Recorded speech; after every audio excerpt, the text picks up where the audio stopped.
Welcome to Chat With Me on the Side. Today we have this fabulous man, funny guy, Ken Miller. How you doing? I'm so glad to have you here today, Ken. Ken was on our Chat With Me episode called The Reality of Stand-Up Comedians, because he happens to be one. I am a stand-up comic. So if you haven't checked it out, go to YouTube, go to Chat With Me, and check out The Reality of Stand-Up Comedians. Fantastic show. Ken was awesome on that show. He said some great things, so I wanted to bring him back and talk about some of those things a little bit more. Okay. Is that cool? Let's do it. Let's do it. So one of the things you mentioned in the show that really stands out to me is about comedians not really being okay sometimes. Is that how you got into comedy, or what is that about? Yeah, I say this all the time, that you have to be a crazy person to get in front of a group of strangers to make them laugh. I used to say that comedy, my pain is your joy. So you get on stage, you pretty much are giving these strangers your flaws and what you've been through in life and your ups and downs, and they're laughing. Yeah. And a lot of them are laughing because it's funny, and a lot of them are laughing because they went through exactly what you went through. And they know it's true. And they know it's true. And to me, that's like one of the truest forms of comedy is telling the truth. I'm a storyteller, and if you've seen my set, yeah. it's a journey through my whole life. I'm talking about from me having kids, to getting divorced, to getting remarried, to having 11 brothers and sisters. Like, it's my whole life. There's not a jokey joke anywhere in my set. It's all stories, real life. And that I make funny. And to me, I just think that's like the best form of stand-up is storytelling. When you could tell somebody what's going on in your life, and they're like, yo, that happened to me too. And people feel connected rather than somebody standing up and giving just one-liners. Yeah, people feel connected. Now, it's one of those styles of comedy where people have to understand that it's going to be some moments of silence, so then you can get to the punchline. Okay. You know what I'm saying? If so not everything got you say is yeah, funny. Yeah, so if you got a lot of comics have the set punch, set up, punch, where you're getting a bunch of laughs per second or per minute. I'm not that way. Okay. You're gonna, in 1 minute, maybe get 3 or 4 laughs, but they're gonna be big laughs because you're anticipating like what's about to happen, what's about to happen, and bam, I hit them with the punchline. And it was like, I wasn't expecting that. And then that's where the laugh comes in. Is it therapeutic to you at all? It is for me. It is for me because usually when I'm having like my worst days, I have my best sets. When I have my worst days, I have my best sets, and I've noticed that if I'm having a bad day and I get on stage, I'm channeling all of that negative energy into like one big Dragon Ball Z and throwing it at somebody. I don't even know if that's how it works because I don't watch Dragon Ball Z. So, but you just made a connection. I hope that was right, and I hope nobody comments like, "What the hell is he talking about?" They don't throw fireballs, and he throws whatever the heck he wants. Whatever Dragon Ball Z throws. So for me, like some of my best sets are days that I've had like a bad day. You know what I mean? Like I've channeled that negative energy and I got on stage. Now, I'm not saying all of them. I'm just saying, but some of my best sets were like, oh man, I'm so mad I got to get on stage. And then you let it out. Yeah. That's amazing. And can you do it just like off the cuff? Like if you're not even planning to go, somebody call you up, hey Ken, come on over right now and tell us your set.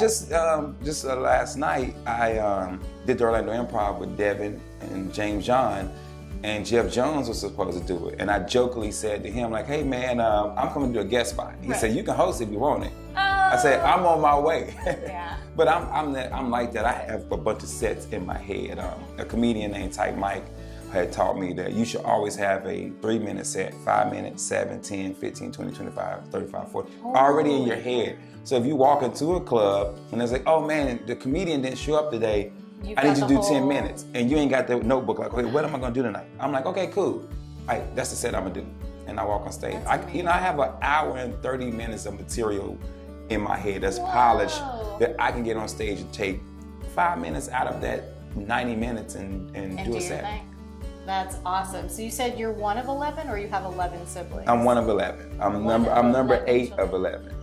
So that has probably given you some fantastic material. Yeah, I talk about them some, but I tell people time, I'm not the funniest person in my family. What? I'm the funniest that I can get on stage and make it stand up. My brother Reggie, my sister Benita, 100 times funnier. 100 times. My dad did to me is the funniest man on the planet. Well, I thought he was the funniest man on the planet till I found out he was doing Richard Pryor's material all the time around me. And I'm like, my dad's so funny. And I listened to a Richard Pryor tape. I'm like, wait a minute, Richard Pryor's stealing my daddy material? And come to find out, my dad been doing Richard Pryor jokes my whole life. And I just thought this dude was amazing as a comic. That's He's just hilarious. stealing people's jokes, man.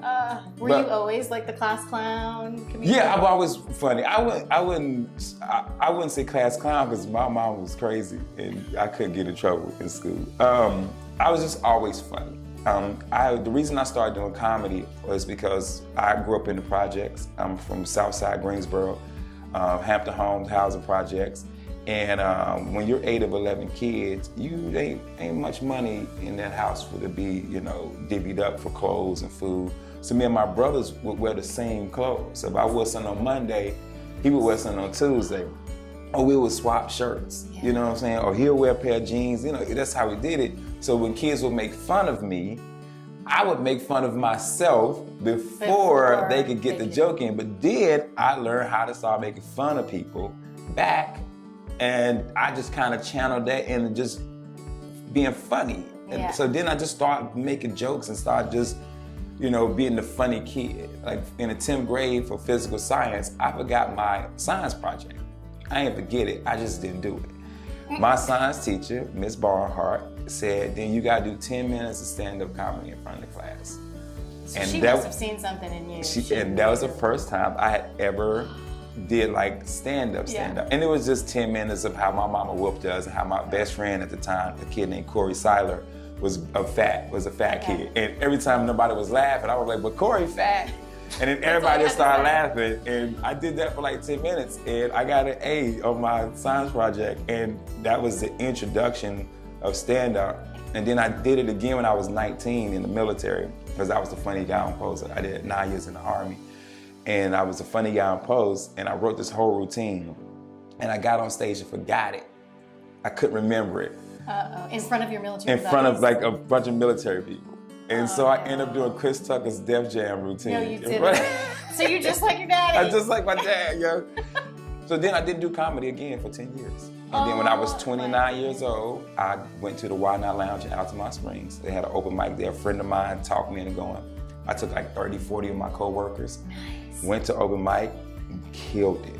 Yeah. I said, ooh, I'm about to be a comedian. Pedro Lima, who was hosting at the time, said, come back next week by yourself. I bombed so bad. Oh no! So bad, because your friends come to the show, they laugh at everything. Everything's funny. And I said, this is it. I'm going to be a comic. And that was 13 years ago, November 2nd, 13 years ago, 2006. That's amazing. It was the first time I truly picked up a mic and decided that I was going to pursue stand-up comedy. And he is brilliantly funny. I mean, I literally belly laughed. I mean, my belly hurt, my cheeks hurt. You were. And you came to see another comedian. And I did. You came to see another comedian. I came to see Preacher Lawson. And I love in the show, also in the Chat With Me show, you said that Preacher has you in his phone as the funniest man on the planet. Mm-hmm. I just went to see him to his taping last week. He taped his special in Chicago. It's brilliant. Whoever buys this special is getting gold. It's really that good. And to watch him from when he was a couple years in when he moved here to Orlando. To watch him from there to now, I'm excited for him. Like, he's very talented, but we're not here to talk about him. Ken Miller. We're talking about Ken Miller today. Ken frickin' Miller, who you've got to check out. He's hilarious, guys. See him live. Is there any way that they can see you on tape? Yeah, I'm on tape. I'm like 100 years old. We old. We still. For all you youngins, tape we still got. just, we both still got DVD players. 4K DVD players. On YouTube you can find a lot of videos of me, Ken Miller, on YouTube. You just put Ken Miller comedian. And there's tons of videos of me. They're pretty much all the same material because you don't want to put everything you do out there. So it's pretty much, you see one video, it's pretty much the same. A joke may be altered a little bit. Okay. And can they follow you on Facebook? Yeah, Facebook. Please go to the fan page, Ken Miller -comedian. Do not send me a friend request. I got 5,000 friends. I don't want no more. It's not allowed. I don't want no more. Allowed?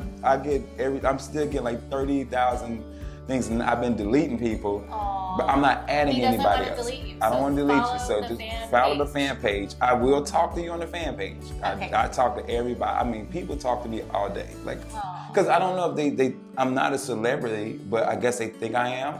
Because they see me at comedy clubs and I like chat with them, like, oh, wish them happy birthday. Yeah. Oh my God, Ken Miller said happy birthday That's to right. me. He's so personable. Or and he's so funny. if somebody comes to a show and they're pregnant, I send them a baby gift. Okay. I send people baby gifts. That's so sweet. I told you the story. I gave a dude legit the shirt off my back last He night. gave somebody the shirt off his back. Yeah, he was like, I love that shirt. I said, what size you wear? He's like, an extra large. I said, here, you can have it. You're amazing. Yeah, but then I go home and I got an undershirt on. My wife think I'm out sleeping around because I'm half naked when I come home from a comedy show. She didn't believe that you gave No, your I shirt like- to a dude. Yeah, but now she knows because I've done it like a lot. I do it all the time. If it's a shirt, except for shirts like these, these are shirts she makes on Yes. her website. So nobody gonna gets come and be on nobody the gets her shirts. But if it's a That's shirt right. I bought from like Kohl's or something, you can have it. Then you can have it. And then on Twitter and Instagram is Ken Miller and the number 30, which is Okay. my high school basketball number. Not his age. Not my age. I'm well over 21, 22. I'm about 22. I've been great for a Let's minute. tell them the truth so they can Okay, find 42. you where. But Ken Miller 30 on Instagram and Twitter. Follow me. I will follow you back. I'm not that famous. Awesome. I will. But you're that awesome. But I'm that awesome. And we love you. And thank you awesome. so much for being here. Hey man, thanks for having me, man. Studio's dope. I like it. Thank you. You guys, as always, thanks for watching. Take care of yourselves and don't forget to take care of each other.